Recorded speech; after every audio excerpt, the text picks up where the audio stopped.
Greetings, fellow humans. Allison here. I am speaking to you from the relative now. I mean, I guess that depends on when you're listening to it. But if you're listening to this on Patreon or you just downloaded it from iTunes, the second it popped up, then I am coming to you from Wednesday, April 8th.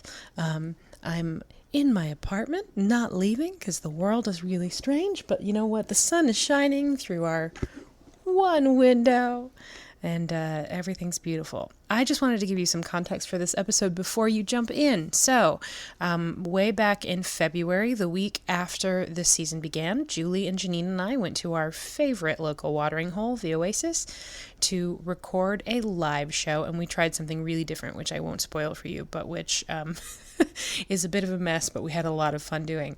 A bunch of our friends, and by our friends, I mean you, dear listeners, decided to show up, some of whom we know personally and some who we met through the podcast. It's very cool. And we had a really good time. The reason I'm telling you this is because now, obviously, the world is extremely different. I don't want any of you to be alarmed that we are somehow sneaking into a closed bar to record a podcast with a bunch of people. This was February or approximately 27 years ago. But since there was no new Outlander this week, and I don't know, this is not the time for there to suddenly not be stuff to watch, but hey, since there was no new Outlander this week, we still wanted to give you an episode, so rather than saving this for the end of the season, as was our plan initially, we are giving it to you now. I hope you enjoy it. We had a lot of fun doing it. It's extremely silly and weird, and yeah, I don't know. I hope it's a good time. I have one more thing to add, which is welcome to Podlander, Drunkcast, an Outlander podcast. I'm Allison. Julie and Janine are safe at their homes, but because I forgot to say it while we were at the bar, I wanted to say it now. Thanks for listening and enjoy. Oh, I guess I should fill this. We can't open a can because that's against the law, because Michelle has to open cans for us. So I bought a coffee at 7-Eleven. That's cool. But here's I thought I was going to be able to get like a Sprite or something, but all they had were energy drinks. Yeah. Like there of cans. I mean, there was no like Sprite or ginger ale in a can. And I'm like, what the fuck is wrong with this country? A can of Canada Dry is one of life's great pleasures. Canada Dry is okay. I prefer Vernors, but I know. So do I. But it's hard to find a can of Vernors. That is definitely regional. You can always find a fucking can of Canada Dry. Okay, so here it's a can of dry. Yeah. I just can't. Yes, you can. Okay, so we got gifts. First I of would all, like to talk about them. Stickers. Look how cute this is. For those who are listening, because this is a audio medium. Viv Pickles made these little stickers that look like cameos of Claire's face with no actual face, but it's awesome. And it has GHRC, and you know what that stands for. And they're cutest. That's Jesus H. Roosevelt Christ. These are good. Thank you, Lauren Viv Pickles. So cool. And then our friend Ruth brought us these very enigmatic brown packets. And there's owl tape on them. I love the owl washi tape. Where are you, Ruth? Owl washi tape. It's knitwear! Oh my God, is it a... Oh, Did you wow. make these? Dude, these are beautiful. Oh my God, are they... Wait, tell me, are they headbands or like... Sweet, it's going on. Hold on. Oh, yeah, those look good. Oh, so cool. That's great. So soft. Here, I've got to make sure my mic stays warm. Yeah. There you go. Not doing that. It's definitely going to get beer on it if I do that. Thank you so much, Ruth. Yay, Ruth. That's Thank amazing. you.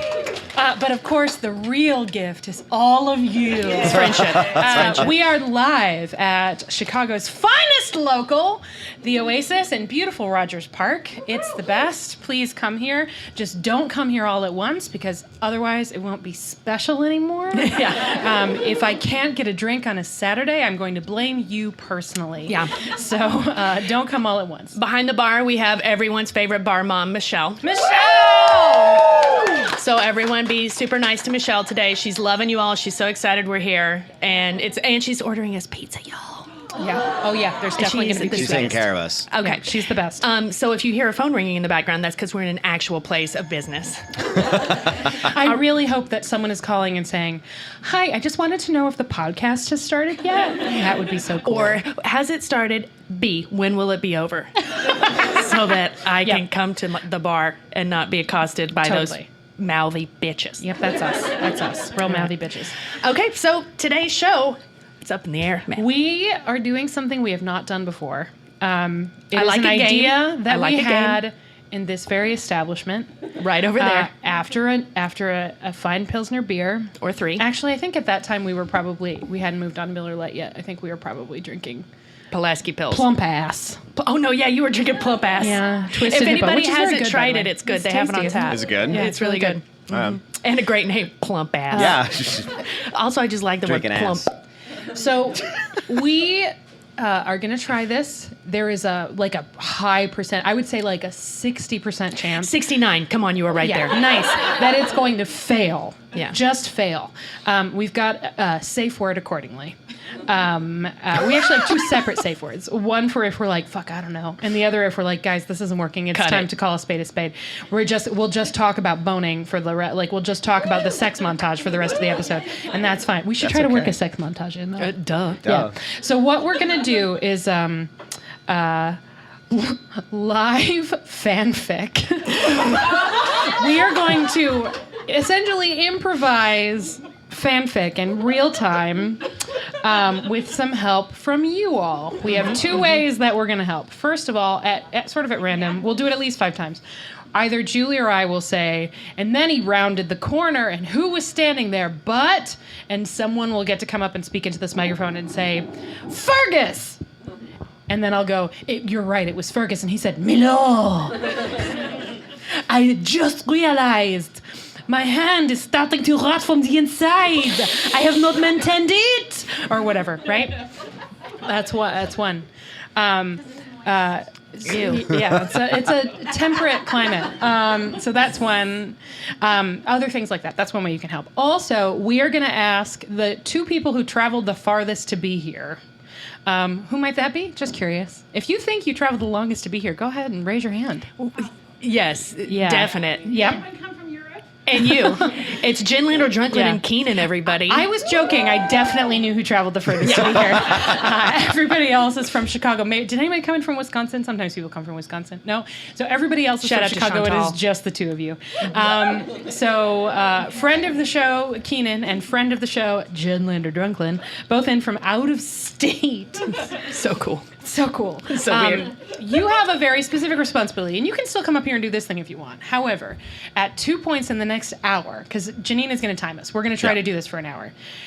Once each, you get to say, Tulakar! And when you say, I'm sorry, Tulakar! No? Too deep a cut?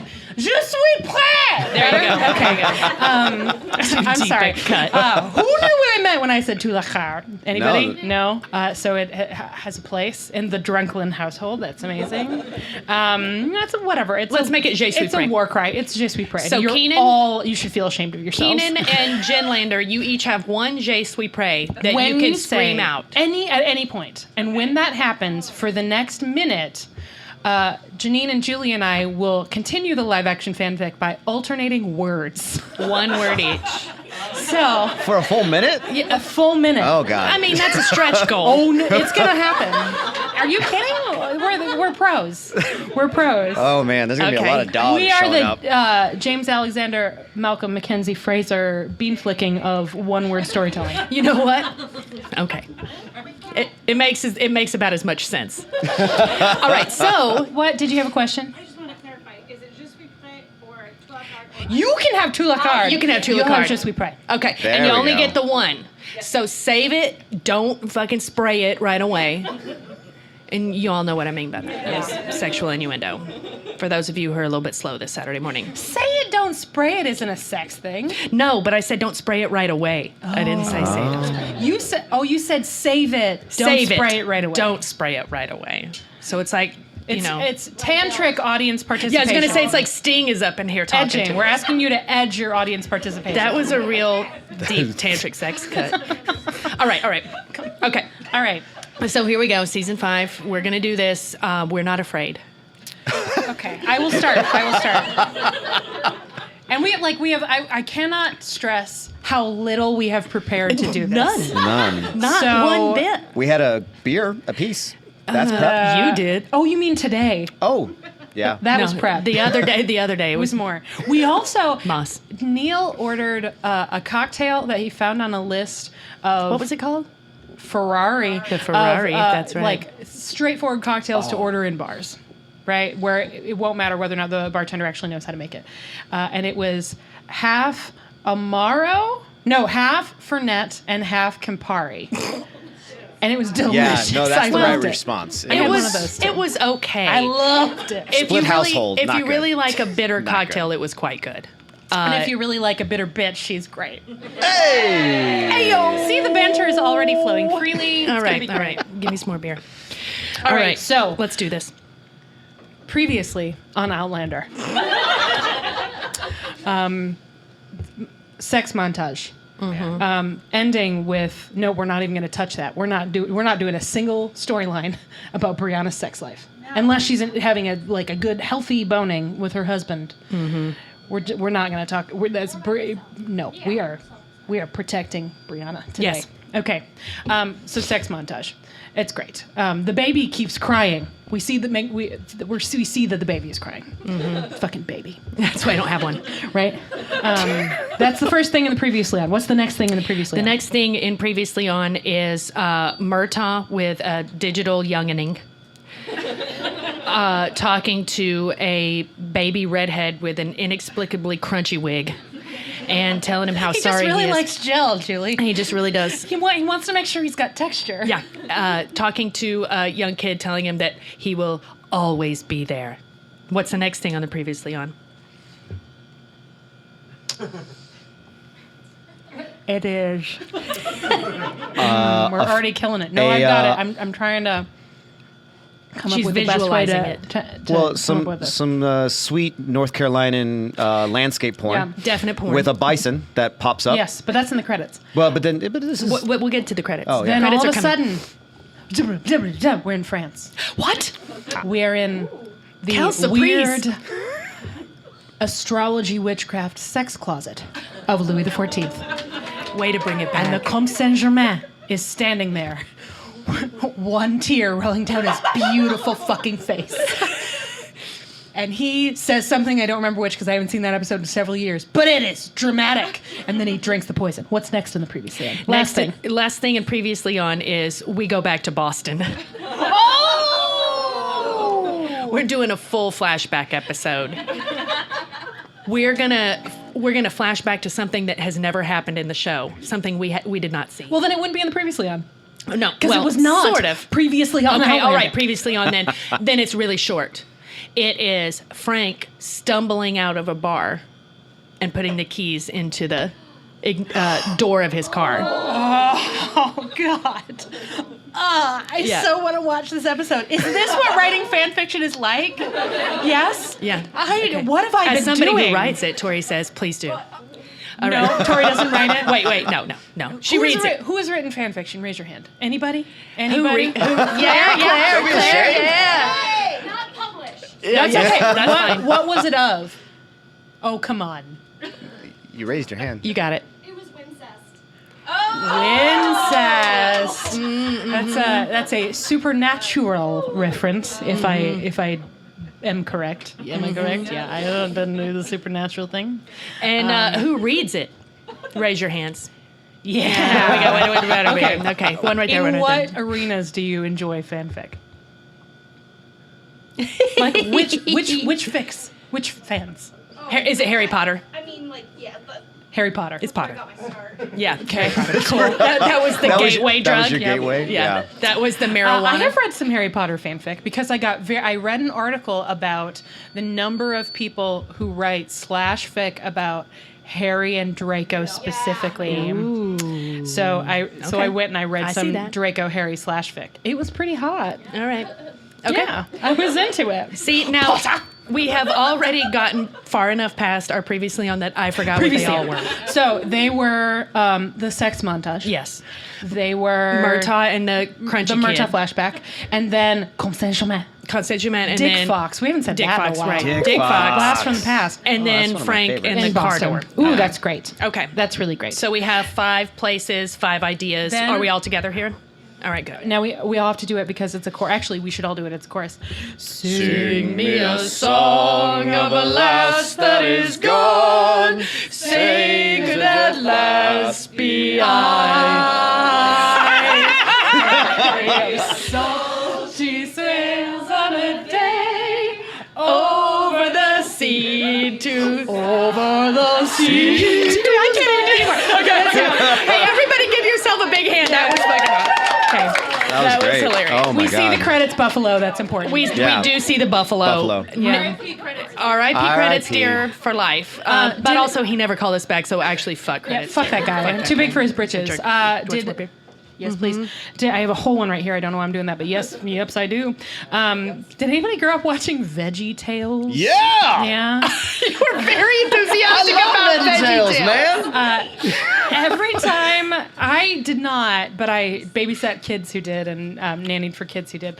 And every time I see that credits Buffalo, what pops in my head is everybody's got a water buffalo. I think more people actually watch VeggieTales than just admitted it, because that really sounded like Gestalt, I like think from that their song- from their in actual Spanish. guts. I think that song was a bit of like a pre-viral Tomato. viral hit.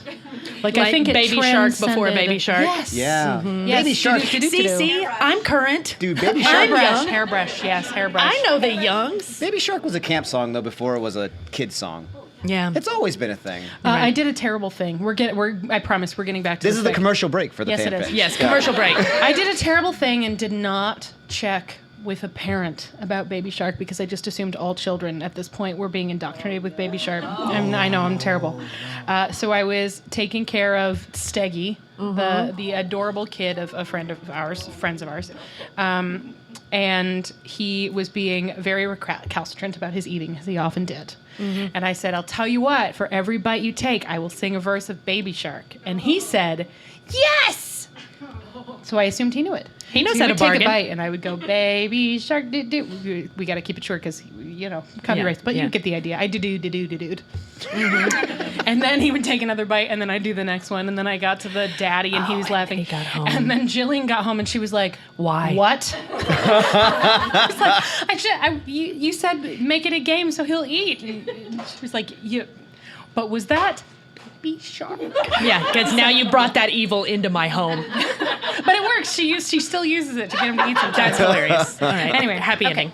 Patty. All right. So, what's the title card? You, the queen of the title cards. You come up with a title card, and I'll come up with a name. Ooh, if it's something, the title card usually thematically links all the strands, right? Yeah. Or some of them. So, boning, Marta, da-da. Okay. It is a tabletop, kind of rough-hewn, obviously in the past, not in Boston, and a ring of old skeleton keys hits it and lands. Oh, wow, intrigue. I'm intrigued. Yeah. You guys, I have no idea where this is going to go. And then the title flashes across the screen, and it is... Oh, thank you. It is... Hold on, no. I got got a better this. one. I got a better one. You got this. You're a queen. The Unopened Door. Oh. By the way... Is it in a different Oh my house? God, are we going to talk about it?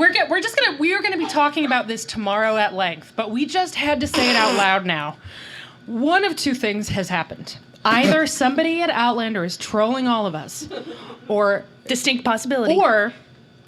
some higher up, who knows which one, is an idiot. was probably warned and then just was like, no, it's not a big deal.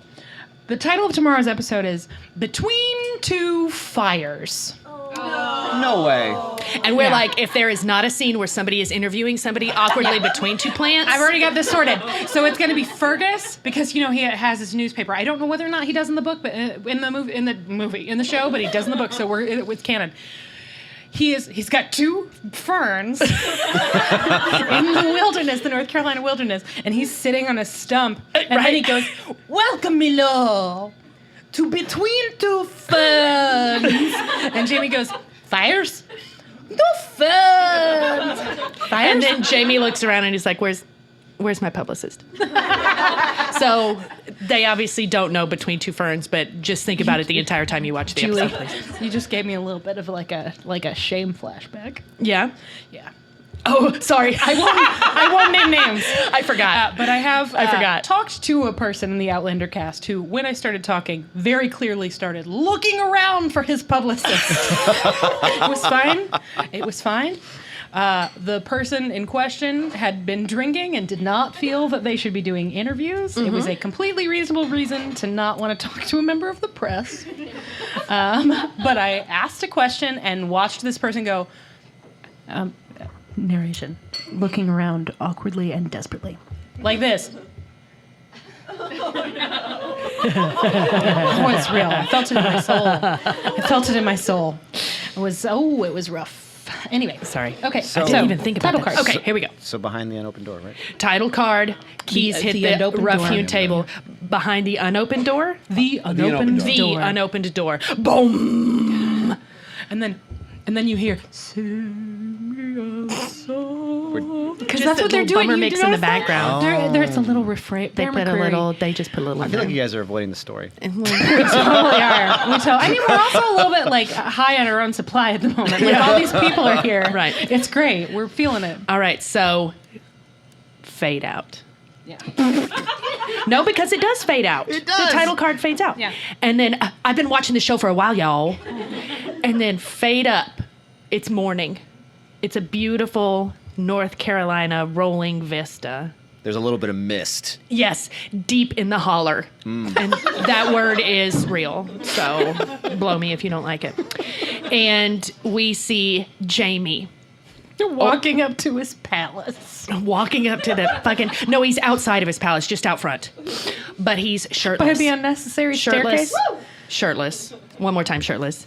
And he is fucking one of the things. It's a stupid trope, but I fucking love it, and I will watch it every time. He's chopping some wood. You know what my favorite trope is? Can I tell you my favorite trope? Mm-hmm. Oh no, we have to share the same bed. Oh yeah. That's my favorite. Oh my God. But we hate each other. Oh yeah. Enemies to lovers is another good one, but I'm very partial to. I oh, no, hate we you, but I share have to the same share bed. this stupid hotel room with you. And then I'll sleep on the floor. No, that's not necessary. Just stay on your side of the bed. Just the tip. This is the progression. This is the progression. What's Jamie doing with that firewood? Oh wait, hold on. But you see, you gotta give us room to spread out. Well, I mean, yeah. Jamie and the firewood, they have to share the same bed. Ooh. No problem getting wood over there. Oh no. Oh, Come on, you guys. I know that was low hanging oak, but I did it. Well, it's better that than be overly sappy. Stupid bitch. Cheers. All right. oh my Okay, God. so I've set this up. Who walks out of the gate of the palace? When we say palace, we mean the big house. By the way, a whole bunch of people are really defensive of the big house on the Facebook page. Wait, really? Yeah. They're like, it's not too fancy. And I'm like, he needed a Dremel for those words. It's not too fancy for now. Right. But it is definitely Too fancy for then and that There place. are definitely people that are sleeping under like 6 big pine boughs on like one single fir because they spent the last 9 months taking a chisel and carving out the fucking woodworking Fucking panels, wainscoting. like the. So anyway, out on the porch comes Think of your tenants. walks Claire. Hold on, I'm getting you to your first entry. Claire walks out onto the big screened-in front porch, complete with ceiling fans. She's wearing a white apron that is. And the camera pans over, and we see that Marsley is just pulling a cord. Repeatedly. Yes. That's why she's there. She's just running the fans. God, she's the best. And Claire walks out. She looks up. She gazes upon her hot piece and smiles, kind of distractedly, while she wipes blood off of her hands onto her white apron. Okay, please take it over. Then she calls down the unnecessary staircase. Jamie, I finished the tonsillectomy. Anybody a doctor? Is that right? Mm-hmm. Tonsillectomy. I finished the tonsil surgery on young Beardley. Mm-hmm. But now I need to go make some penicillin. Would you care to join me? And Jamie looks up, and there's sweat just like all over him, and he is definitely glistening, and the sun is definitely hitting him just right. Woo! And he wipes his brow. You get to see a little bit of the armpit hair. Yeah. And then he's like, I can't do the Scottish accent, so I'm just going to try to sound like a dumb guy. I don't know that I'd be much help. Period. While he's just looking hot. And then he drops the axe, boom, and it lands perfectly in the stump that he's been chopping on. It just sticks straight. And you're like, I bet you could. And then he starts walking up the unnecessary staircase to Claire's surgery. They walk into the surgery, and Josiah Beardsley is there just passed out, like slowly drooling blood into a tiny, finely wrought stoneware cup. Yeah, somebody made that. Just like this big, just for blood drooling. Meanwhile, no one has planted any grain. Just right out of his mouth. He is out. Mm-hmm. And Jamie says, how will you help him fight the wee beasties? And Claire says, well, that's what the penicillin is for. If you come this way, I will show you what I need to do. And they walk. Some of this is in the book stuff, but whatever. You don't know it's a spoiler. Now Nope. you do. No. Fuck. Don't care. It's fine. Don't care. So she walks into another room where there are some big blocks of blue cheese. Ugh, my nightmare. And she says, we're going to have to we're looking for the blue parts. We want the blue parts to see if we can create a glaze to put over his wound, so I don't just have him drinking straight alcohol, which will definitely kill him eventually. Mm-hmm. But first, why don't we have sex? Yay! In the cheese room. And in the cheese cave, which every home has one, especially on the well-appointed frontier, home. Duh. right? Duh. Like they're homesteading. Climate controlled. They need a cheese cave. It's right next obviously. to the humidor. Like, duh. Meanwhile, everyone is terrified they're going to starve all winter long, and the whiskey tastes like shit. But the cheese cave, The cheese cave is real. So, Jamie says, "What about young Beardsley? He's right there." And Claire says, he won't be up for hours. You, meanwhile, could be up right now. And then, like, really, how deep do we want to go into this description of the boning? Like, they bone. Well, we all they know what it start looks kissing. like. No, because this is one of the things we want people to fill in the blanks for. Okay, yes. They start kissing, and then Jamie picks her up by the haunches, as one does, and places her on top of a... Somebody come up here. Somebody come up here. On top of a what? You have to say it into the microphone. Wedge. He A wedge of cheese? He places her Finger on the cheese. on a wedge of cheese. Jamie, don't. The penicillin. Over to you, boss. And then they make a hot grilled cheese. I really don't know where to go with that. It's clear that they bone. I'm very uncomfortable talking about the boning. I don't know why. Why? It's new. It's new. It's because I have to make it up, and it's not something that I saw. Okay, well, let me put it this way. It's another montage, right? Okay. Like we're cutting. Okay, right. This is where boning montage comes in. Some of the things we see, there is Perfect. definitely like some biting, right? Definitely biting. I like that all the women are like, yes. Yes. Yeah. There's maybe like a turnaround, face the wall situation. Yes. Yeah. Ooh. And there's also probably a hand up the back into the back of the hair and a slight pull down. Yes. That's good. There's a shot of Jamie's scars on his back. Oh yeah. Always. Oh, yeah. There's always we gotta a get scar the Cornish shot. hen. We And gotta then- get the Cornish hen in the game. And then Claire's hand comes up and like rubs down it, and it's covered a little bit in cheese.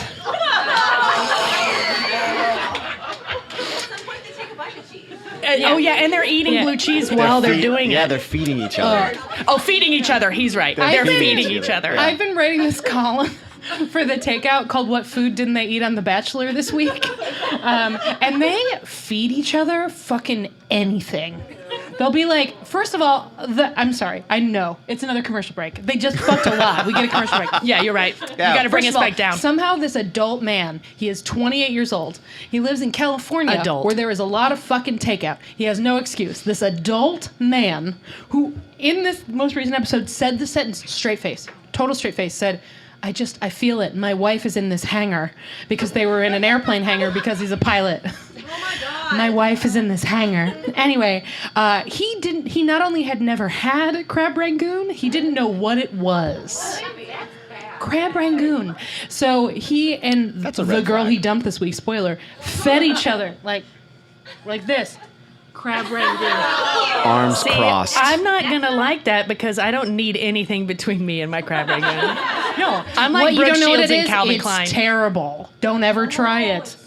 Oh, I know. Oh, This yeah, is we're what just you tell the bachelor so that It's you like can you eat can it eat them all. all. Right. Yeah. Oh, you know what? You've never had this before. I I don't think you'd like it. It's a major I red don't think you'd flag. like So you it. just say, don't do it. I think it's an mine. acquired taste, and you have not acquired that taste yet. So why don't you just go ahead and put those over here? Acquire this taste. I'm still thinking about the sex montage. Okay, cool. So we're back. Yes. And we're now someplace else. I think so. Yeah. Let's Alice's Well- pick up here. They're now in the master bedroom. There's pizza here. Yeah. So if you want pizza, Please go feel grab free some. to go get pizza. Yes. They're now in the master bedroom, and Claire is sitting in that giant, beautiful tub that they own, despite the fact that everyone is definitely going to starve. How did they get it in there? Marsley. They strapped it to her back. And She's still on the porch with the fan. yeah, she's still turning the fan. Well, no, there was also a fan in the cheese cave. That's how they keep it cool. So she was just closing her eyes and thinking of England. Jesus. Okay, so they're in the master bedroom, and Jamie is so gently washing the blue cheese out of Claire's hair, That's gross. and he says, "Tomorrow I must leave. It's time to begin the hunt for Martha." Mm-hmm. And what does Claire say? Claire says, "Oh, Jamie, what are we going to do? You know you must be on one side of this war, and not the wrong one. I don't know if you know this, but I came from the future, and I know who wins. Right now, you're playing a very dangerous game. Beware and be careful with Murtaugh. He loves you so." And then flashback.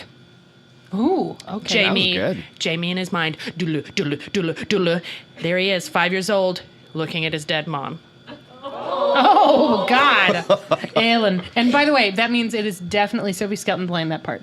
So Sophie Skelton is laying there. Right, and then With bigger hair. and then a big masculine hand wraps around his tiny little baby bony shoulder, right next to the crunchy ass stupid wig, and just kind of pats him very kindly. And the baby looks up, and there it is, Murtaugh, but like 22 years old. And as he looks up, he looks into that not at all weathered, extremely glowy peach and cream complexion face and says, "Can I have a basket?"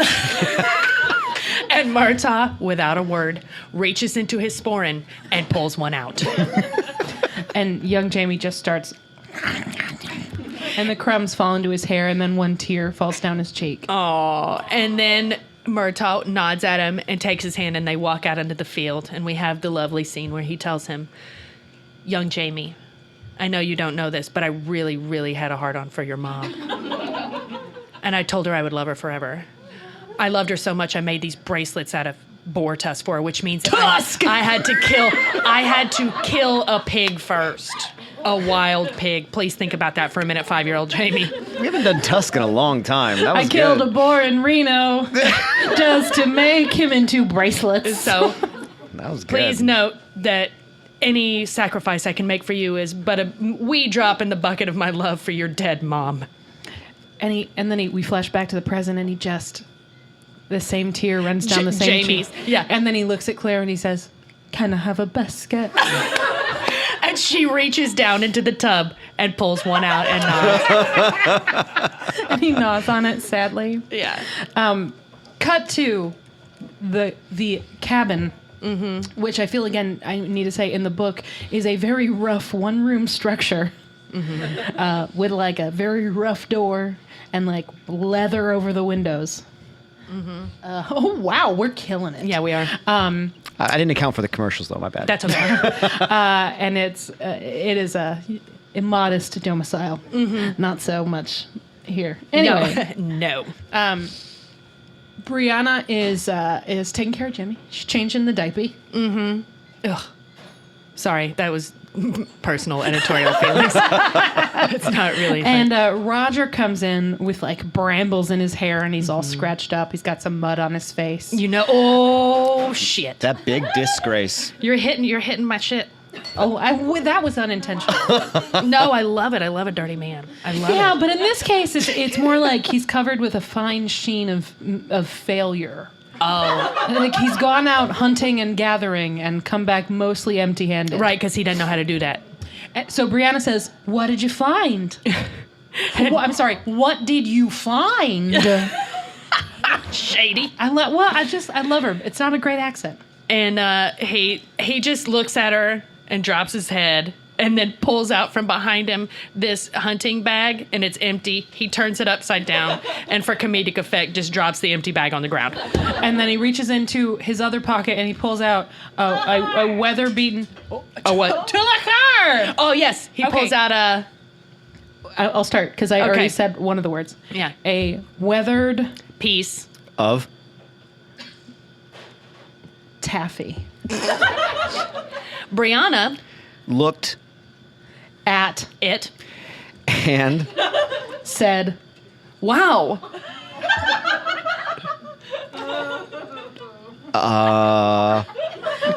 Roger, You did great. I think Taffy is so. delicious. yay.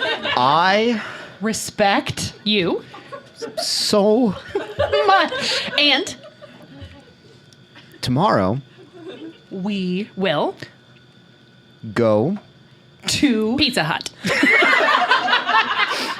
I think that's it, right? Like we don't. We got 30 more seconds. Oh my God.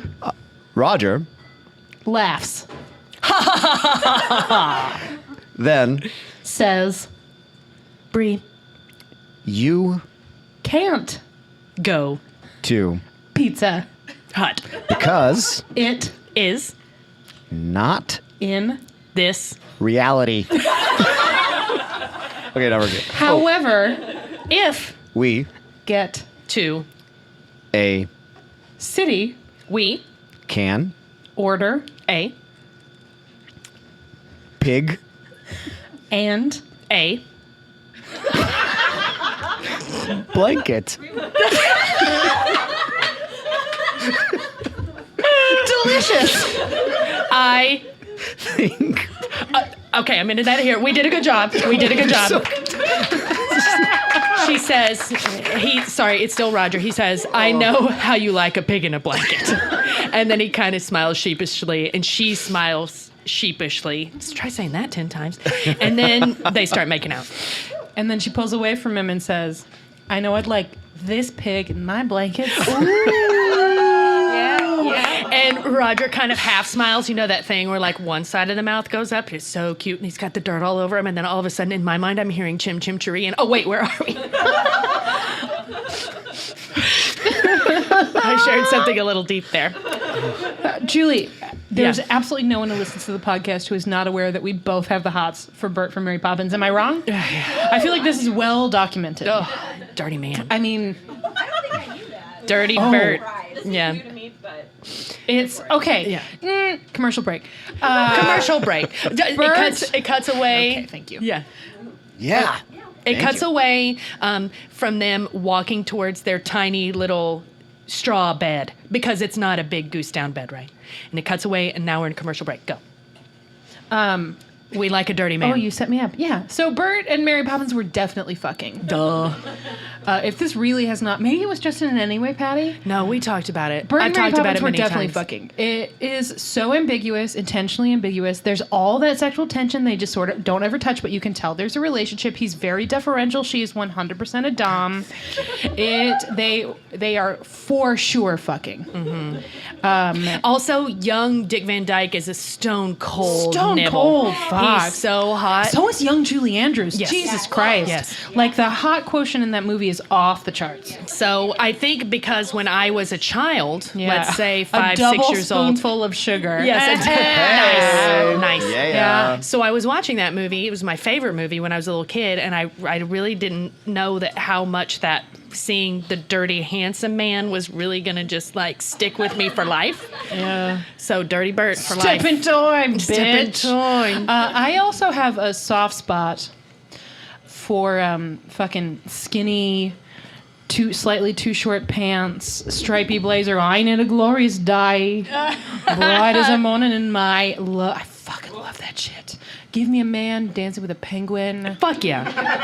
Ugh, give me a bitch floating around with her umbrella. Put him on carousel horses and let him ride. Yeah. All right, and we're back from commercial. Wow.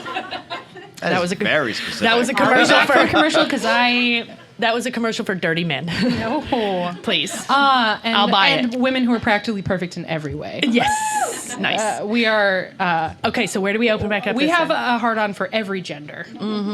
We Just open so up we're clear. on a car. What? We see a car. Oh, through the windshield. And then the camera pulls back, and we're in the seedy streets of 1960 Boston. Probably we're in Southie. We're in Southie. We're definitely in Southie. Because he had to get far enough away from the campus to where he wouldn't run into people who recognized him. He's a little bit tipsy and he pulls up to a bank. It's nighttime, much like in Mary Poppins. Mm-hmm. Why do they go to the bank at night? I don't know. Why are Heist. people still there? I know even less. Why do those bankers not have lives? Anyway, Frank pulls up to a bank. Mm-hmm. He stumbles out. He walks into the bank. It's open because if you're a rich white man, everything's always open. Yeah. He walks in. He goes down a dark corridor to a room full of small safety deposit boxes. Wow. He pulls out a key. Opens. And in... Ooh, nice. Yes, it is. It's an old key. He opens. It's a big safety deposit box. He opens the safety deposit box. He pulls out a leather-bound journal, unlined, kind of rustic looking. Maybe like just there's a chance somebody might want it to travel in time. He sits down at a desk. He opens it and he begins writing, "Dearest Brianna."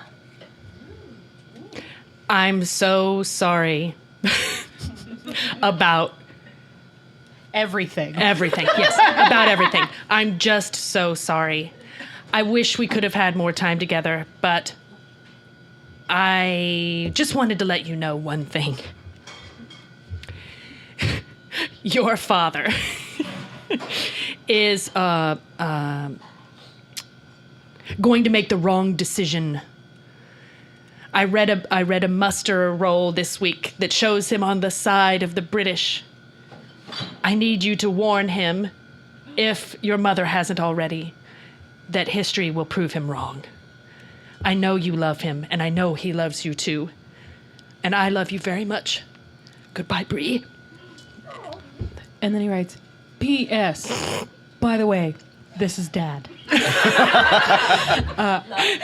And in case you're wondering how I knew to write you these journals, all 69 of them, I found your name in the paper, and then a little painting of you. It seems that at some point you travel back to meet your father and to see your mother, who also travels back in time. I'm guessing I'm dead. I don't know. Who knows? But they're back there, and you are too, and it looks like you're doing portraits by commission. I'm so proud of you. Please, just don't get pregnant. It seems like a really shitty time to have babies. Be safe. I love you so much. This is Dad. Smiley face. Heart shape. Yes. Smiley face. Love, Dad. And then he, in true Tobias Menzies style, kind of does that like, and like one jerk up.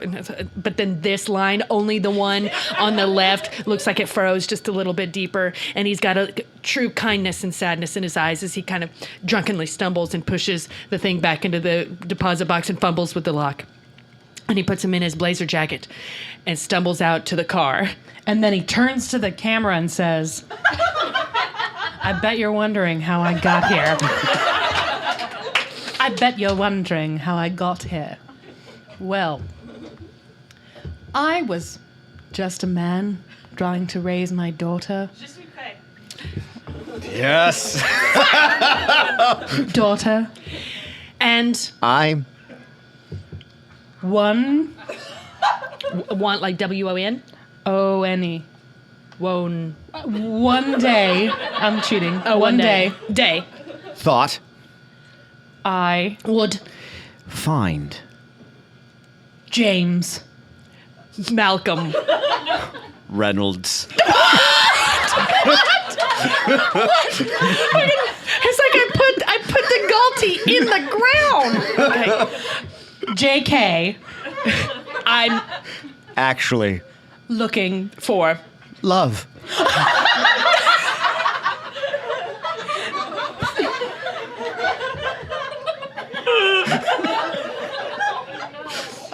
Oh man. Okay. in This Fucked.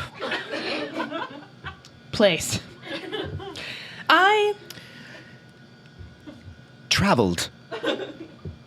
Home. in My Car. just Call. Sorry, call. just like Always. to see movie. At home. Whatever. Okay. Dada. What? Yeah. Created The Nothingness. of my Existence.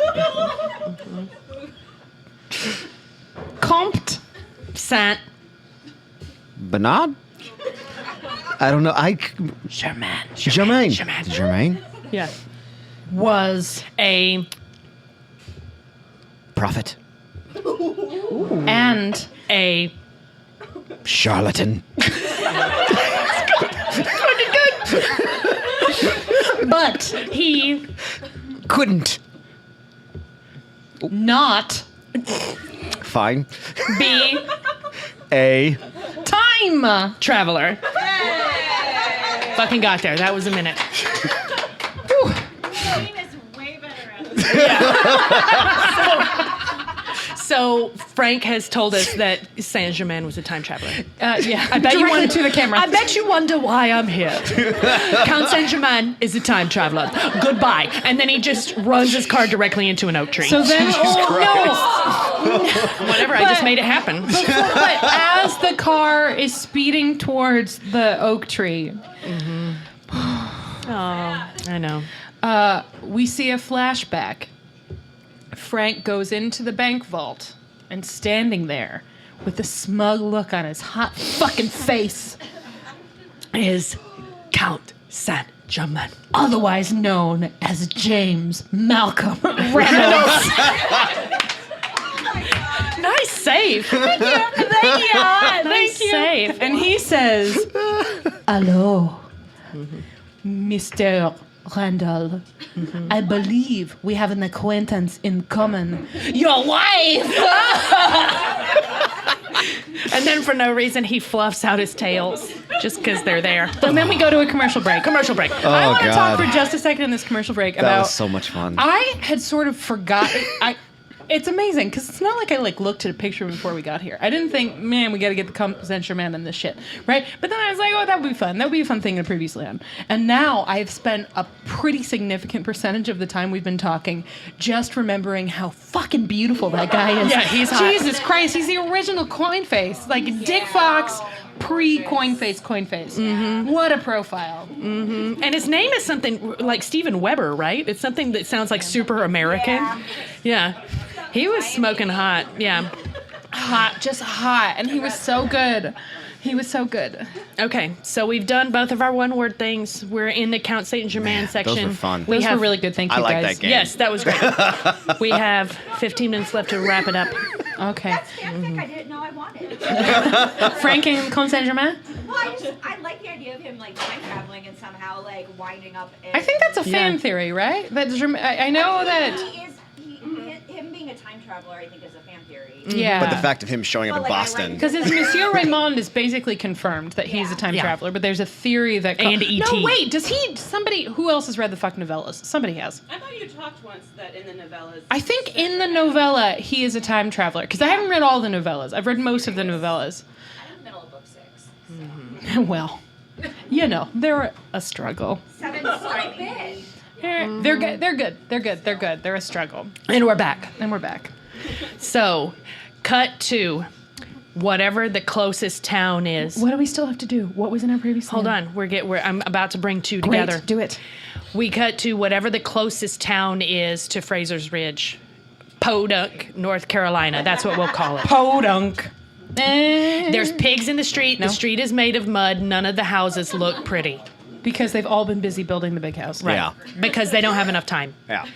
And all of a sudden we see a rickety wagon pull up, and from the side we see two pristine white stockings in men's buckled shoes hit the ground. Oh, Shit. Boom. Those shoes. And then those shoes. And then the camera pans up to a fucking well-appointed waistcoat, but it looks time appropriate, so it's obviously somebody who did their work. And we see Dick Fox. Dick Fox has come to Fraser's Ridge. Please take it on. Take He it looks over. around. To Podunk. He sniffs. Pig shit. Ugh. Zut alors. I cannot believe I must come here. Why could they not relocate to Paris? There are women. There is wine. There is also men. I definitely like them both. And yet I stand here in this rough place, all because Claire Fraser has my jewel. Oh. So he goes into... She does, bitch. This is accurate. This is straight from the books. Mm-hmm. So he sniffs again, and then turns around and notices a tavern. What's the name of the tavern? Murtagh's place. Oh, No, it can't be called Murtagh's place. That's the... No, the grapefruit peel. Oh, it is called the Oasis. Thank you, Neil. And he walks in the door, and there's like three people, and one of them looks up and looks at him and then looks back at their drink. Everybody's so tired from building a certain house. But we notice that the light that's streaming in through the windows and also off of the wax dripping metal chandeliers covered in candles that are definitely going to burn down the joint at some point. Not at Rogers Park's Fine, the Oasis. No. A place that, despite the fact that there are infrequently fire alarms from the floors above, is always just fine. Once, twice in one night, somebody up above. We had to evacuate this bar. We had to evacuate this bar twice. It is so great that we stood across the street in winter and waited to be able to go back in both times in the same evening. Yes. The Oasis. Come for the beer, stay for the company. Aww. Right? Is that good? I like it.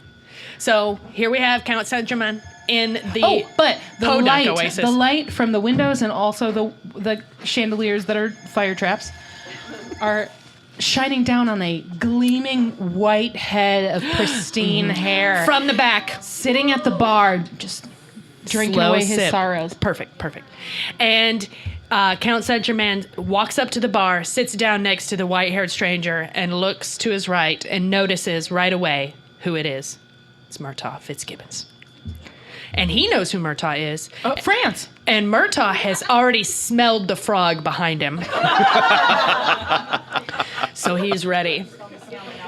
And he has a quip that I don't have yet, but I will if I keep drawing this out. Wait, Allison has one. No, I'm going to set you up. Okay. Okay? Murtagh says, I think you might have got lost on the way to the Eiffel Tower. No, that wasn't right yet. might have got lost on the way to Versailles. Aren't you worried about syphilis?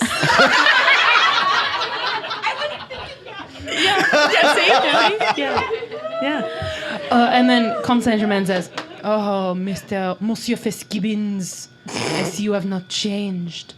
Your legs remain quite shapely. Your hair remains needing conditioner. And your disposition remains happy." And Murtaugh can't help it. He kind of smiles a little. It's been a long time Oh since... my God, am I shipping Murtaugh? Yes, we are. Here we go. It's happening. It's happening. This is happening. I mean, he just got dumped. And he smiles a little. It's been a long time since somebody really complimented his legs. And he's very proud of his legs. It's been a while. It's been... I can't do it. Since somebody complimented his legs. And it's a point of pride. It's been a while. There we go. I was trying to do French. It's been. Hey, how do you say it's been a while in French? Il y a longtemps. Il y a longtemps. As the song. So close. And then Murtaugh looks up, gives a signal to the proprietor of the bar. We'll call her Michelle Leandra. Yeah. Michelle Leandra nods, grabs the other two drunks and throws them out the front door, looks behind her, closes the door, locks it. And you hear her shout, "Don't break anything!" Be careful in there. I'll be back in an hour. That's what she says. I'm ordering pizza. From a Pizza Hut. And some pigs and blankets. And then Count Saint-Germain takes one look at Murtaugh, looks around, sees his surroundings, takes his well-appointed, beautifully shod arm and just clears the bar. Glass goes everywhere. Too bad he made a mess. Micheline is going to be pissed. But as he does it, Murtaugh is like smiling. You know, it's a little comely. It's a little like, come hither, right? And when the comte clears the bar, Murtaugh's at his throat with the dirt. Ooh! Do you care to tell me why you've traveled across an ocean and, if I'm not mistaken, through space and time to come here and make amorous advances in my direction? If I did not know better, I would say you are after something more than my gentler parts. Please, a round This of applause. episode is so good. That was fucking good. Oh my God. So surprised, the Frenchman looks at him and says, "You are right. I can't do it. Tell me where Claire is." See, now that sounds Scottish. Tell me where I can find one Mistress Fraser. Thank you. Le Dame Blanche. Thank you. Great She assist. has some things that belongs to me. But, sir, monsieur, so do you. And then they straight up start making out. Like right We hear, there. because Bear McCreary has a sense of humor, we hear banjos kick up and they are playing. Banjos! Hold each other's ponytails. But then the comte's wig comes straight off. But that's okay because underneath he has the exact same haircut as his wig, and it's beautiful. And the banjos strike up and they are playing Pony by Genuine. Yes.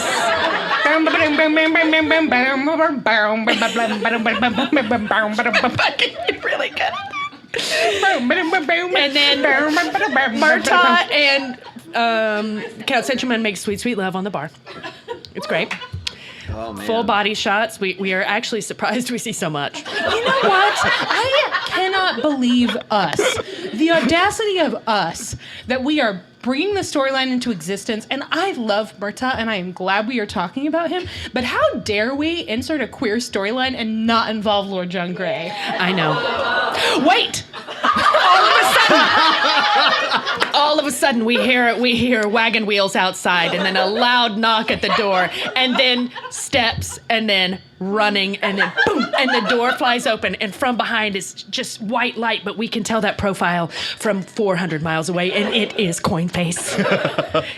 And he says, "Gentlemen, I see you're already acquainted."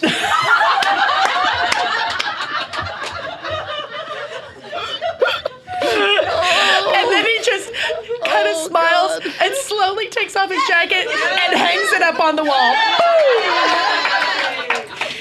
And then he gets in there. He turns to Murta and he says, "I've spent a long time wishing we had a word for this particular ability, but I feel strongly that men of my disposition can sense other men of the same disposition. There isn't a technology yet that would mirror it, so it can't be gaydar. Instead, we'll call it gay scrying." Gay scroll. Gastronomy. Gastronomy. Gaytography. Oh, I like gaytography. Gaytomancy. Gaytography. Gaytography. I sense that we might be of a similar bent, if you know what I mean. Thank you, Janine. I sense we might be of a similar bent. I never thought to act on it because you were involved with Mistress Jocasta, and I have a raging emotional boner.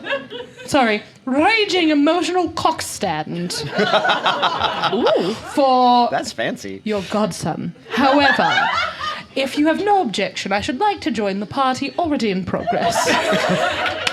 And reader, he does. Sweet. Slow fade to a commercial. Whew. You guys. We We need a beer after that one. fucking Good A, God. man. Jesus. I did not know we were gonna go to Murtaugh, Count Saint Germain, and Lord Fucking John dick fox, fucking Jesus boning Christ. each other. Why? I'm kind of excited about God it. damn. Yeah. So you want some more beer? Oh, yeah. I really do.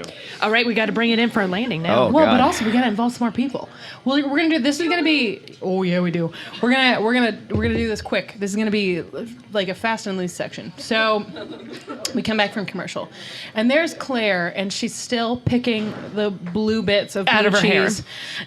Okay, out of her hair, and also out of the cheese, like with little improvised bamboo tweezers. When suddenly Got it. there's a knock on the door, she opens it and sees somebody come up. Anybody? Anyone? Tori. Big no. I think we're going to have to bring it in for a landing. We're Sully. We're bringing it in. We're going to bringing it- land it let's on the Sully it. Hudson. Oh, fine. Count Saint Germain. There he is. And is he wearing his wig or no wig? Same thing. It's disheveled. No wig. Oh, it's disheveled. I like disheveled wig. Yeah. bedhead wig, barhead And wig. he looks at Claire and says, "You have friends who talk in their sleep." Oh! And then he pulls out a flask of something. Claire readies herself to fight, and then he just punches her right in the face. Why did he pull out a flask? He just because he's gonna drug her. That's his MO, right? So he sucker punches her out. She doesn't even have a chance to yell for Jamie. She passes down. She falls down on the ground. He rolls her over and pours the contents of the flask into her mouth. Wow. He got rude. I mean, he's always been rude. He smooths back his hair and he says, "If I were a jewel that detects the presence of poison, where would I be?" Claire's like, no. I need that in case my daughter wishes to travel in time. I have to keep it. I won't tell. What is this potion you gave me? I just have the desire to tell you everything, all the truths. First of all, I'm from the future. Yes, Mistress Fraser, I knew that. My first question is very important. Wait, what?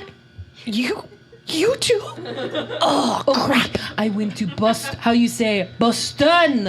I met your late husband.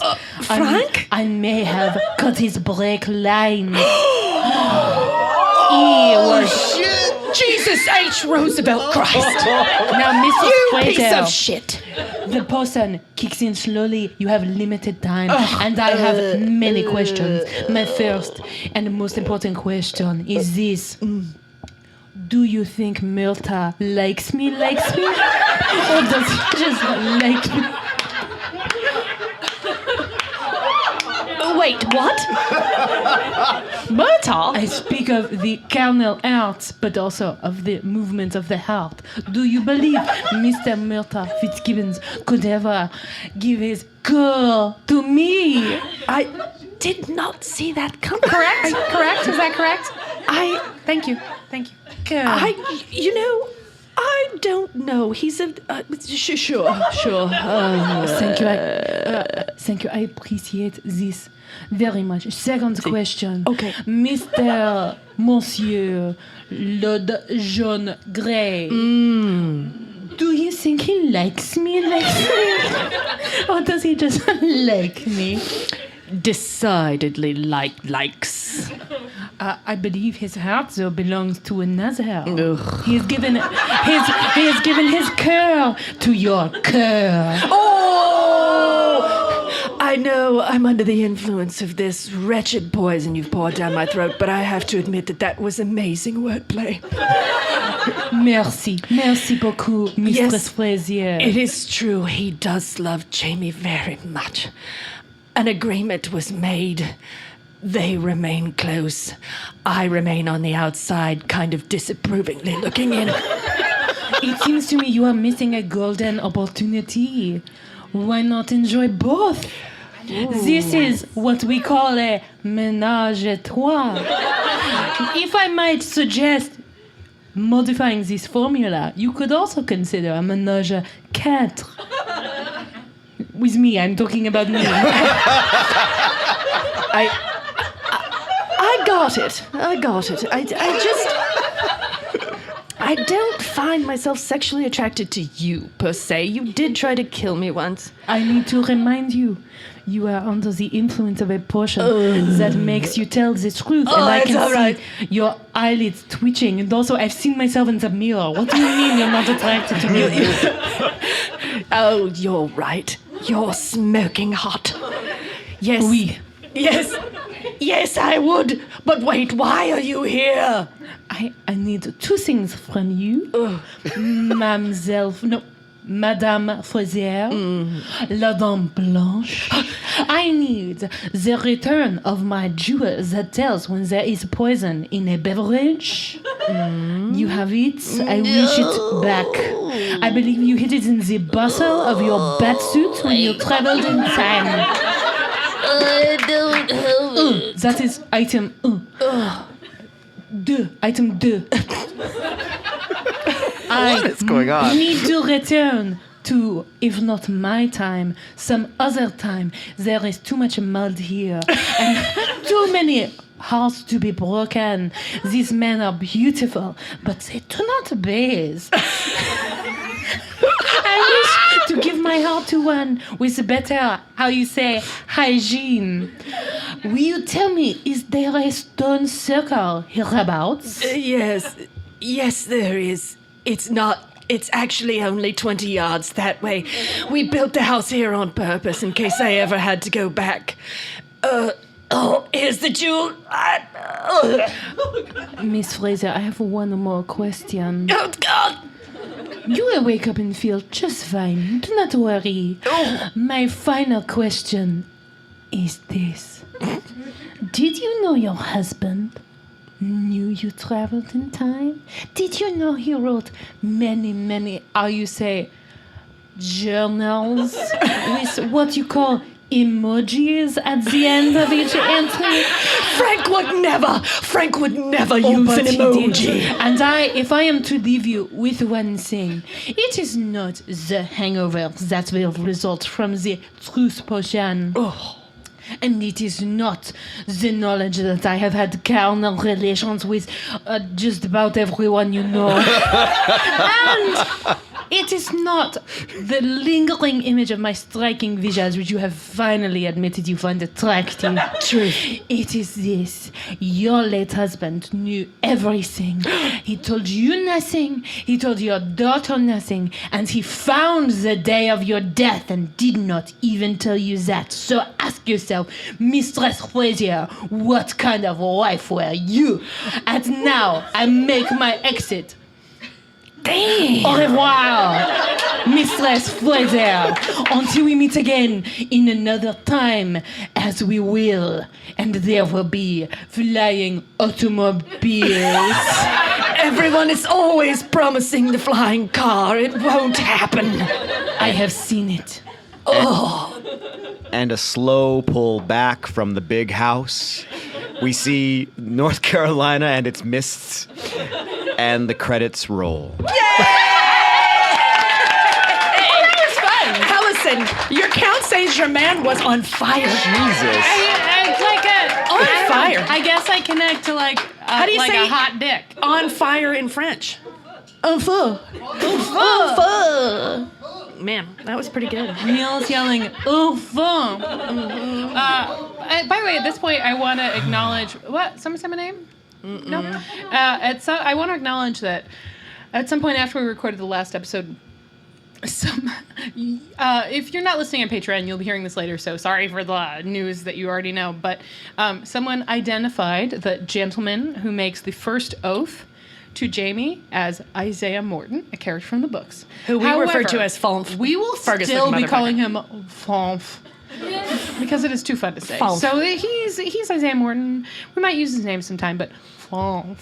Fergus-looking motherfucker. Fonf. Fonf. Phone. Fonf. So, I think that's it. Yeah, That I was think awesome. we did pretty well. I think it was okay. For not having any plans, I think it went I pretty mean, good. we stumbled a lot. I mean, a little, but Your safe words. whatever. We did not have to use our safe I words. was- use either. Does anybody know what our safe words were? tell Okay, you. the first one was if you were drowning, right? Like we gotta. Like, I don't know what to say. I Get gotta me get out out of of this. Help me get out of this. It would be Count Saint-Germain. No, so Fergus. That's right. Saying. Fergus saying, "Sacre bleu!" And then the other one was if we just needed to kill it, just like this if is it- over. if the bit was not working and we needed to escape, then the cue to end the episode was going to be Fergus entering and saying, "Milord, I have important news." Blackout. Cliffhanger. So those were our safe words, and we did not have to use them. In fact, Fergus didn't show up. Milord, well, between two fails. That was Morris just talking shit. That was a commercial. All right, I guess that's it. That is it. We're Thanks, gonna everybody. have That was great. to. You know what? Take a minute because I've got to pull up our Patreon list. Okay. Just see if there are questions because we like to do this at live shows. See if anybody has questions while I grab my computer. Does anyone have a question while Allison's trying to do some tech shit Have behind me? questions. It's fun. Come on. Anybody? Somebody ask a question. What's Outlander? Thank you, Jimmy. Man. That's the funniest thing that's happened all day. Literally the funniest thing that's happened all day, and I've been up here the whole fucking time. Our friend Jimmy, Ruth's husband, just asked, without a doubt, very honestly, what's Outlander? All the time. Yes, I love it. I What love an it. experience that would be. Yeah, so he knows it's a show. Outlander is based on a... We don't actually have to answer this. I'm going to. Oh, gosh. Because I haven't read the book, so I'm going to see if my answer is good. I want to see if it pleases the fandom.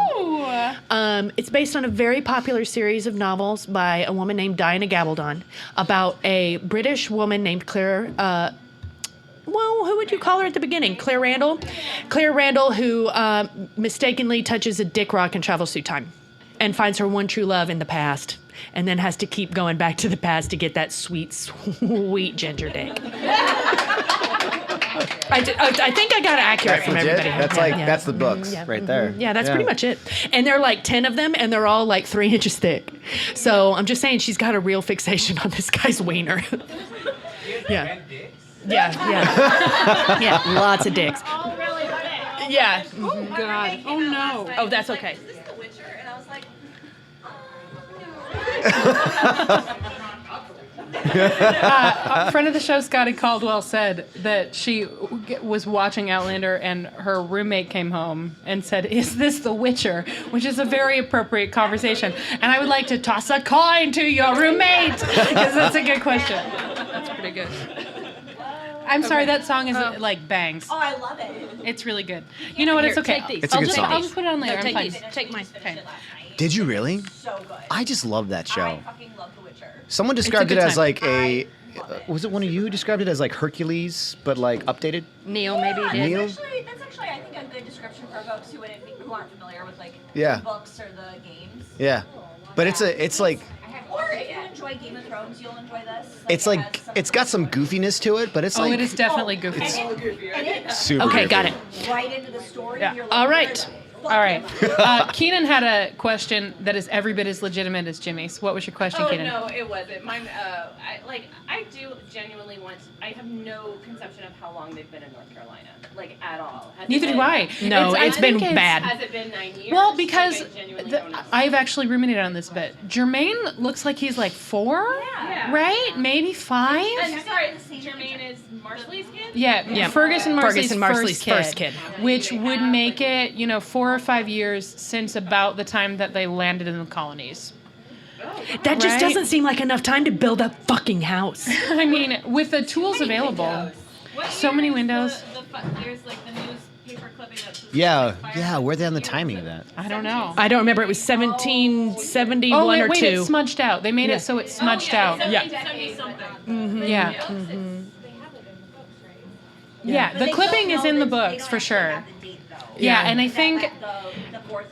The fourth number is blurred. yeah, so when in the books the clipping exists too, and they every year on the date it says they die, like all sleep in the same space and somebody is always keeping watch. And I really just wish they were doing that. It doesn't make sense that they're not. Isn't that a great way to die though? kinda cute. all in the one same spot. But It's like a meteor, like a meteor just hits the big house and just hits the bedroom. Just That like can happen. it You're is big talking to the enough. space It's a guy. big That's a total target. thing. It is a big It's a big target. target. Okay, so let's Okay. thank our Patreon. Yeah. Yeah. Real any other questions before? No. Nah. Okay, thank you guys so Oh, much wait, for Laura. coming. What year did they get to North Carolina? 17. Yes, exactly. 1760. Yeah. Or before. Yeah. Anywhere between. The time thing at the end of last season and the beginning of this one it's been very cloudy. Time's been fuzzy on this one. Not well, not Well, good. and also, it's not just that they couldn't build that house. Like, they're literally, I haven't seen anybody tending a crop. Mm-hmm. Like, where are the crops? What are they eating? What are they eating? Where's the sow? I want the white sow.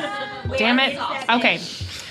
We want to thank all of our patrons and all of the current patrons of the Oasis who are here. Thanks for coming, guys. Thank you guys. Everybody who backs us on Patreon makes the show possible because it's not cheap to do. So, especially because we just talk so fucking long. So, like, we pay a lot of money for Yeah. storage, and we really appreciate your support. We got a bunch of new patrons recently, so apologies if I mispronounce anybody's name. If I mispronounce your name, please send me a message through Patreon or through Slack if you've joined the Slack, or on Twitter, wherever, and let me know because we want to make sure we pronounce it correctly. Remember I Amanda. do. We Okay. got a very specific pronunciation request this week, which I will tell you when we get there because I want you to know that it is on purpose and I'm Hilarious. not being an asshole. Okay. So thank you to Ashlyn Berger, Zena Perez, Kayla Regan, Mistio Jeppy. Mistio Jeppy, all one word. Let me know if you want a different name read. Katie Kirschner. Hi, Katie. Yeah, Katie. Dr. J. Jen Linder Drunkland. Amanda Newton, Trish McCrary, Chrissy Shively, Emma Lofald. Let me know. Samantha Smith. Thank you. Okay, long names. Come on. Amanda Smith, which. Secret slacker. Was she? Oh, she's the best. That is a special request. She said she wanted to make it so that it would sound like we were mispronouncing her name, like we do in Katrina. So Amanda Sims is Amanda Smith. Oh, that's great. Yeah. Oh. Whitney Harrington, Rachel Townsend, Steph Peterson, Maria, Catherine Marshall Eastman, Chantel Salters, Mary the Falling Statue, Fuck yeah. Tara Lucchino, Viv Pickles, Yeah, girl. Crystal Nanavati, Mary Lumpkin, Jenna Polkowski, Jenna. Ann Gibson, Ruth McCormick, Heather Moore, Kara Marlowe, and Kiki the White. who is also our Slack den mother, and we want to thank her for all of the work that she does in the Slack. You can find us on Facebook at facebook.com/Podlandercast. You can find us on Twitter at Podlandercast, and you can find us on Patreon, where you can join our robust and fun and loving and honestly, honest to God, therapeutic Slack channel at patreon.com/Podlander Drunkcast. You can join the Slack for, I think it's $3 a month, and Bargain. I mean, hey, people, I'm biased because it helps us make the show, but please, is the Slack worth $3 a month? Yes! So please feel free to join us. It's really the best, especially when things are really shitty. Like anytime someone is on Twitter being a dick about the election, I'm like, I'm just going to go on the drunk Slack for a few minutes, and it's great. Any other words, folks? No, just that this was awesome. This Thanks was to so the much Oasis. fun. We want to thank the Yeah. Oasis. And This thanks, episode Michelle. is sponsored by the Oasis, Rogers Park's The Oasis, located at the corner of Sheridan and Pratt. It is one of Chicago's finest 4 a.m. bars, and they also have a package license, so it's a great place to come and buy a six-pack, have a beer, talk to one of the city's best bartenders, maybe watch a sporting event, and definitely there's like a 25% chance that either Julie and I are just here. 50% So chance. please come hang out with some of the finest people the city has to offer, and that's it. All right, before we go, no, not last quite a thing? bye. No? I just want you to say goodbye in just like one sentence as the Count Saint-Germain. Okay, hold on. Okay, here's the Count Count Saint-Germain Saint-Germain, saying goodbye. Listeners, I bid you farewell from this world and all others.